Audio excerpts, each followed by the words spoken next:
When you're looking for sounds, I think what works sometimes is actually having a sound that you know. It makes you believe in the creature that you're seeing.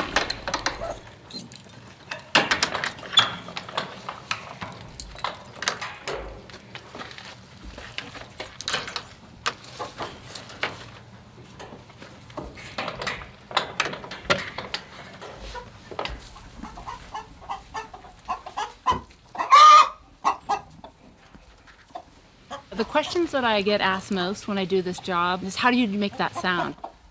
How did you get that sound? And I think people are often surprised when you say, oh, we went and recorded these birds. It creates this universe, it creates this world. It allows you to be immersed in the world that you see on the screen. And sometimes, ironically, if the audience is a part of that world, they may not even realize what they're hearing. When you work on a film, especially a Star Wars film, there's nothing more satisfying than getting the sound right and having the director say, yes, that's the sound, I love the sound.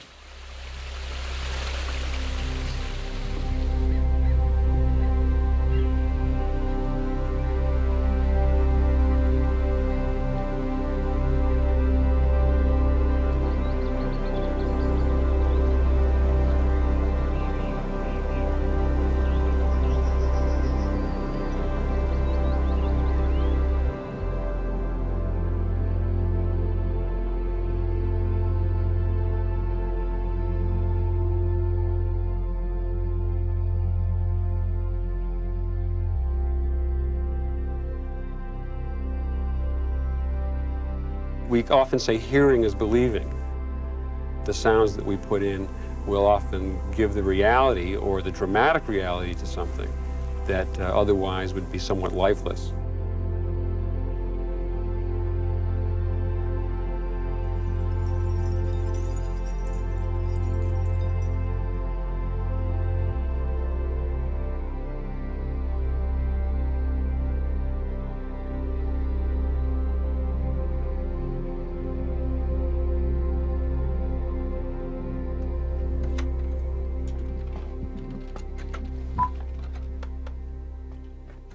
Stop. That's noisy. Why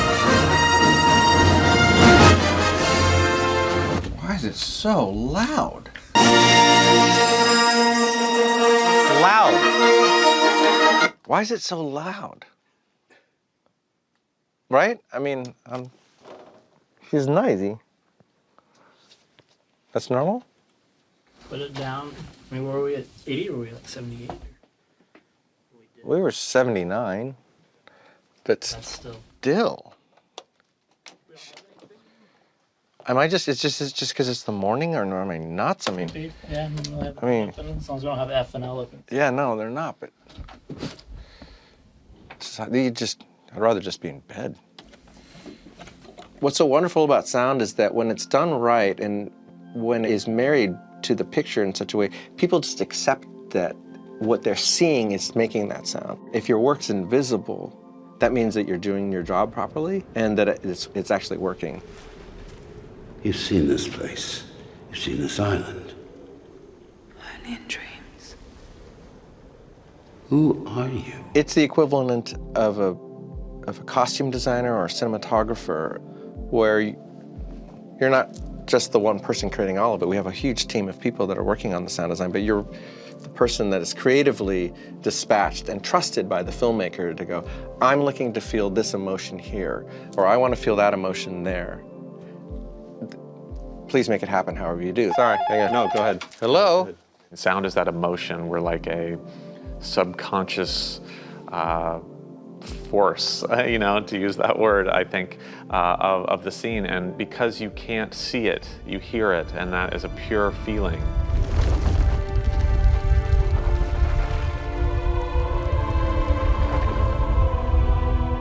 We can get away with things to convey emotion that visuals can't. You know, we can have sounds that are the glue that take you back to feeling like it's Star Wars.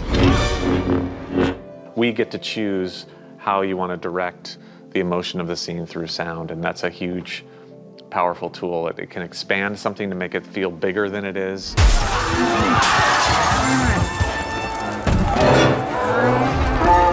It can make you feel small and intimate if you've pared everything away and taken out sound and left a little vacuum.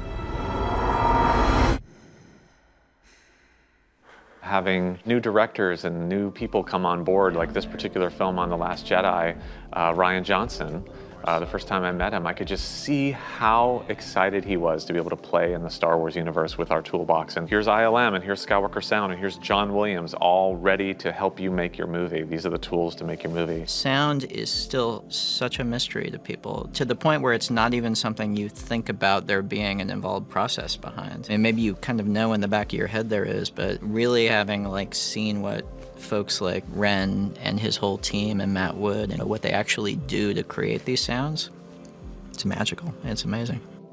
Go ahead and do it, because I'm busy here. You go for it. Okay, thanks. Bye. So that's the job of the sound designer. I've been doing Foley since 1978, and I'm still here. It's evolved in the way things are recorded. Our job is pretty much the same. In fact, they seem to be asking for more. Foley is a very specific, almost sound glue. It's all crafted and made individual for the movie that we're working on. It's like an old radio play. You have a whole room full of props and some dedicated Foley artists and recordists and mixers and putting this track together, and they've got a month or so to come together and build this glue that's gonna stick into the soundtrack to make it real. Margie, we're gonna do the Crystal Foxes. Okay. And there's a foreground main fox that comes in, stops. We'll do him first. All right. Ready? Yes. Here you go. Perfect. So, Ronnie, you ready to do coin into slot into BB-8? Okay. All right. Here you go. Perfect. Great. So this is our friend BB-8, and it doesn't look like much, but this has a really nice sound that's kind of not quite super hollow, not really kind of heavy, and very kind of friendly. They really want to convey that he's a friendly droid. So we have a sound that I take this very heavy, fun granite orb, and I roll him. And that's just one of the sounds for BB-8 when he's rolling along. All right, do you want to roll him? Do I want to roll him? I'd rather hit him real quick. Oh, you want to hit him? Yeah. Okay, we'll do the hit. Hitting BB-8. It's fantastic. That's great. I've had a lot of experience in the world of Star Wars. It's been pretty exciting to feel like I have a good handle on what kinds of sounds work in the realm of Star Wars. Oh. All right, you guys, you ready to do a take of these failures? Yeah. All right, here you go.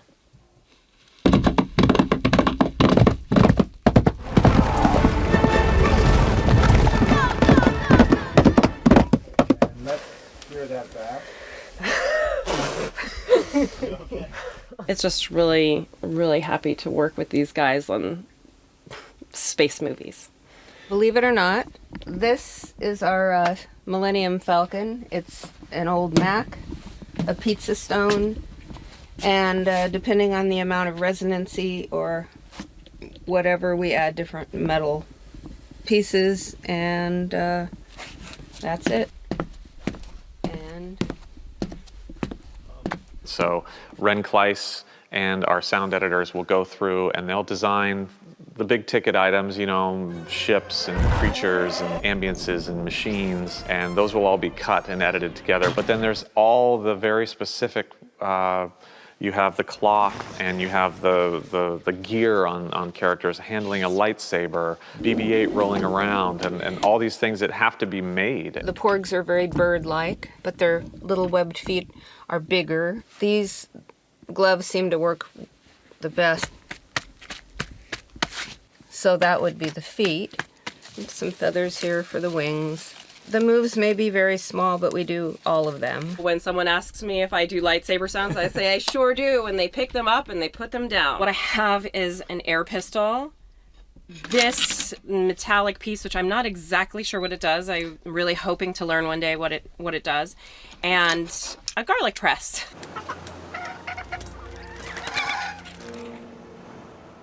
Okay, so Ronnie, we're going to do BB-8 rolling up on Rose and Finn. Okay. We're going to start the coin rolling off camera. Okay. Ready? Yeah. Here you go. All right, great. And let's do a bunch of tracks to make it sound like he has a lot of coins. Sure. Okay. And then just one more. We'll triple it. Here you go.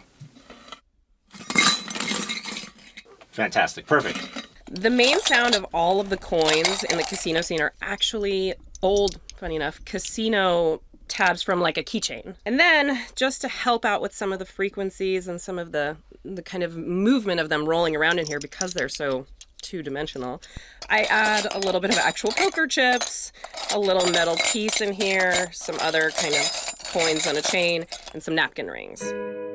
Frank Ranella and his team have done fantastic work for us on Star Wars over the years, and they're so excited doing it, and I'll come down and they'll show me exactly what prop they're using to build something, and they've got a passion for it that's incredible. It just adds and enhances to the entire soundtrack. When we got this, here's the actual production.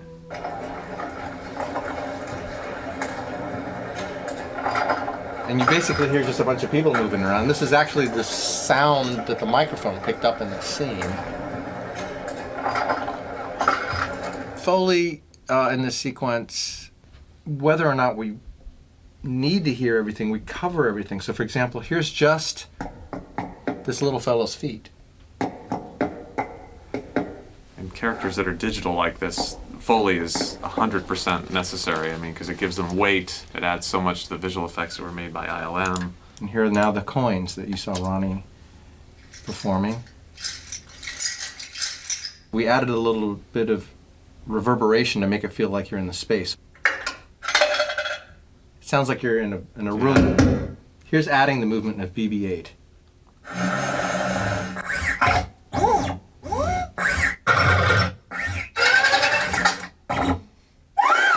My favorite one is that little scream in there. You know what's so funny about BB-8 too is that you'll notice that a lot of those sounds are not actually vocals in a way. It's not like a synthesized vocal, but you've created so much character in there. I can see a lot of the new stuff you've made to make him have character just through his droid motors. We don't want to have him talk all the time, but the fact that his motors are almost his voice in a way, it conveys emotion. Yeah, and John Borland actually cut those for us. Here is BB-8's voice.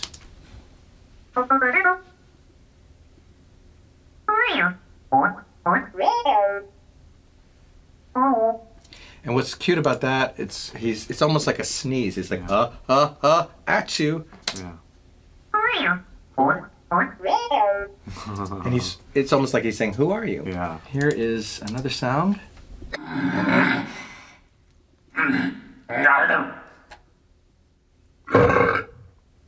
Now that actually got layered on top of. It did. I think we burp layered that. So sometimes we add two sounds.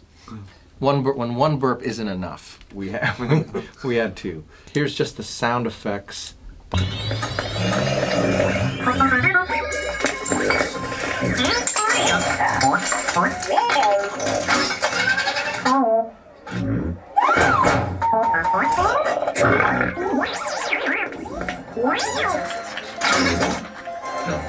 Here's now the backgrounds by themselves.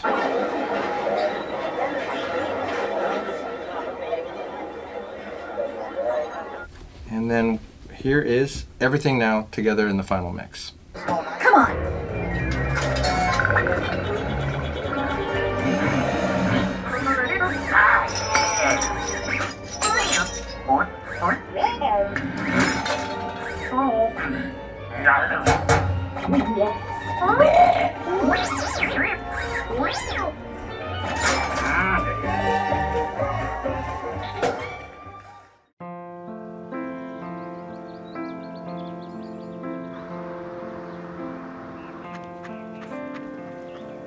Skywalker Ranch was a mythical place to me. I grew up in the Bay Area, so I knew that Lucasfilm was around. Even so much as when I was a little kid, I cut out my little Kenner toy pack thing to send away for the Boba Fett. I remember thinking, is George Lucas going to open this up and send me a figure? Where is this place? You know, I was a bit of a computer geek when I was a kid. I was on a little bulletin board system, logging in on my old modem and talking with other like-minded computer geeks, and I saw an ad for a quality assurance technician that was in Nicasio, California. This was in like 1989. And I went to the maps and I found out what was in Nicasio, and it was mostly like dairy and farm and a restaurant and then Skywalker. So I was like, either it's a dairy farm or it's gonna be Skywalker Ranch. I had put together with Mac Paint a little resume. I asked my dad, what else should I put on the resume? I've never done a resume before. I was 16 years old at that point, and he said, put some special facts about yourself. And I said, special facts, in excellent health, living with parents. Faxed that over to Lucasfilm, and somehow they called me back. I got the job to come in and test, and so I was working out here at Skywalker, and it was an absolute dream. And I've still, to this day, come to work every day, and I know that this is a very unique and beautiful place. There were new things that Rian wanted to have in his film. One of those was the force connections between Kylo and Rey, which were this transmission through space with Snoke. That came about first and foremost from wanting a sense of intimacy and wanting a sense of, we're going to connect these two through this weird interstellar walkie-talkie force power, but we don't want it to be about the effect. We didn't want it visually to be about the effect. We wanted to just have it be quiet dialogue that's almost transmitting across the universe through the force with pre-lap and reverb, and have it, you know, you're in their heads, just with that intimacy. You'll bring Luke Skywalker to me.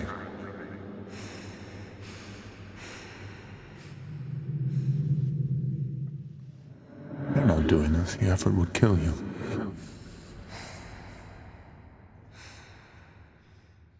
Can you see my surroundings? You're gonna pay for what you did. I can't see yours. Just you. He described it as, I want to feel like I'm in a vacuum. My mind immediately went to, okay, what if then the sound vanishes? What if there's no sound? And I described it to Ren. I think I used the word vacuum. Well, that could be many things. I think Ren then did like his genius sound designer thing where he's tried to think like, what is the sound essence of a vacuum? What does a vacuum sound like? And we went through many things where it felt like a vacuum to me, but he was like, I don't know, it doesn't feel like a vacuum yet, you know? And so we're like, well, what is a vacuum? How about it goes, you know, and there's a tone. That's a vacuum. And he did all this really cool stuff and all this amazing stuff. And he's like, yeah, it's cool, but... No, I mean, vacuum like nothing. I was like, oh, you mean like nothing? He goes, yeah, like a vacuum. And I was like, oh, that's what you mean by a vacuum. And they reached over and just pulled the fader down and we listened to it. I was like, wow, that's pretty cool. We start picking all these moments in the film, and we have multiple moments in the film where we really try to take it down almost to this vacuum, to this isolated moment of vulnerability and intimacy with each character we have. And then obviously the very big one is Holdo's sacrifice. The film's so bombastic with noise that at the largest moment when General Snoke's ship is being destroyed by Holdo doing her kamikaze seppuku run into it, there's this huge piece of music that's building up with all this tension's building and the sound pressure's building. Kylo Ren and Rey are fighting over the lightsaber and it builds up.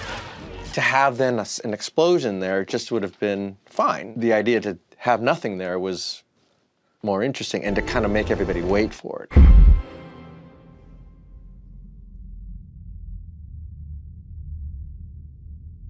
I remember the first time I saw it with an audience was the premiere at the Shrine Theater, and I was like really excited to see what was going to be the reaction there. And then as soon as that happened and it goes silent, you could hear just hundreds of just like gasping all over the theater in that moment, and then just the big boom. This whole thing takes place in like a fraction of a second, communicating that it's outside of time, this moment. The sound going away for that and then only catching up with us once we cut to that big wide shot, it seemed really enticing. That's the kind of stuff that when we have new directors and new people coming in to put their stamp on the film and to try out experimental things that maybe we haven't done before, that's where it really pays off in those moments. That moment where Luke reveals himself on Crate, it's very quiet, but it's actually unusually quiet.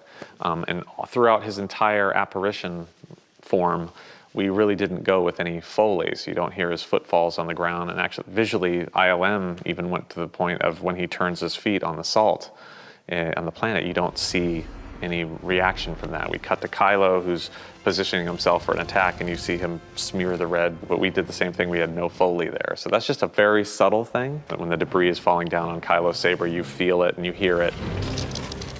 But it's like it's nothing on Luke's.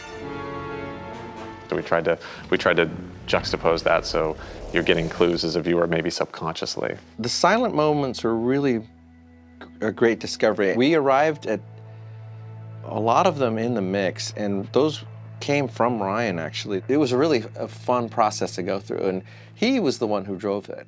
We get to take credit for it, but really, I mean, he created that.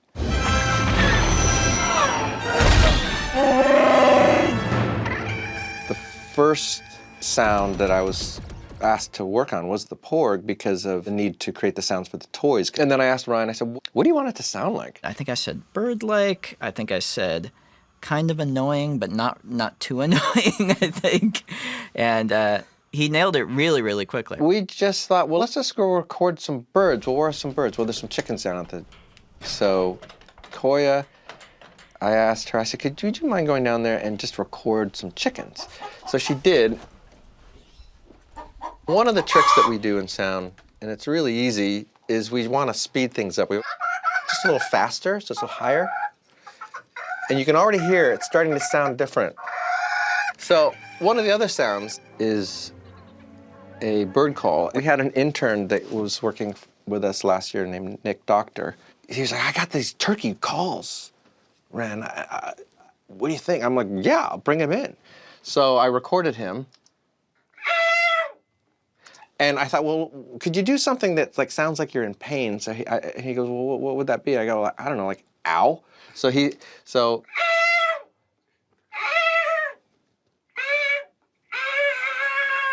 get into this little world, and it's...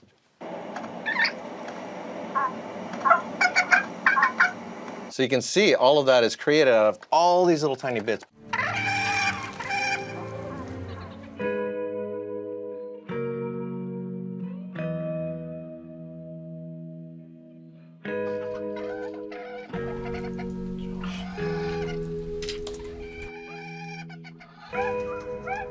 I've always been around filmmaking, and then when Star Wars came out, you know, being 13 years old and seeing that like over and over and over again in a movie theater, you know, there's a legacy there, and it's in our DNA. I mean, it like being a little kid and knowing those sounds. I mean, they're iconic, and there's a lot of pride.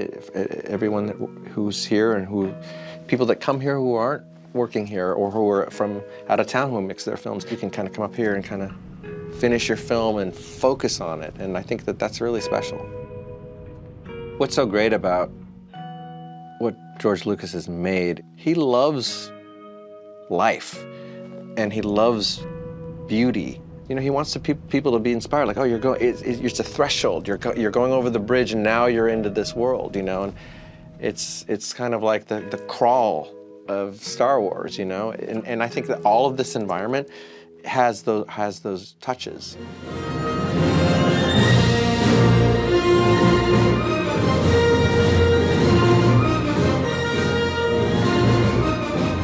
When we started mixing Rian's movie, the very first thing is that music that John Williams has composed, the original score from 1977. I got the privilege of mixing that music.